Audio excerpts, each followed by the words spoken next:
بسم اللہ الرحمن الرحیم۔ زینب ٹی وی کی طرف سے میں آپ لوگوں کے ساتھ رسول اللہ صلی اللہ علیہ وآلہ وسلم کا بہت ہی پیارا فرمان شیئر کرنے جا رہی ہوں کہ بد نصیبی کی پہچان کیا ہے۔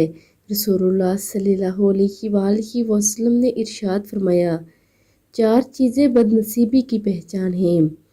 آنکھوں کا خشک ہونا کہ اللہ کے خوف سے کسی وقت بھی آنسو نہ ٹپکے، دل کا سخت ہونا کہ آخرت کے لیے یا کسی دوسرے کے لیے کسی وقت بھی دل نرم نہ پڑے، امیدوں کا لمبا ہونا اور دنیا کی لالچ ہونا، کیونکہ انسان دنیا میں ایسے ہے کہ جیسے مسافر، اس لیے امیدوں کا لمبا نہیں ہونا چاہیے یا دنیا کی لالچ نہیں ہونی چاہیے، اور دل کا سخت ہونا ایسا ہے کہ انسان کو آخرت کے لیے یا کسی دوسرے کے لیے کسی وقت بھی دل نرم نہیں پڑتا۔ اس لیے کثرت کے ساتھ صدقہ کیا کریں اور استغفار کیا کریں۔ اللہ رب العزت معاف کرنے والا بڑا ہی مہربان ہے۔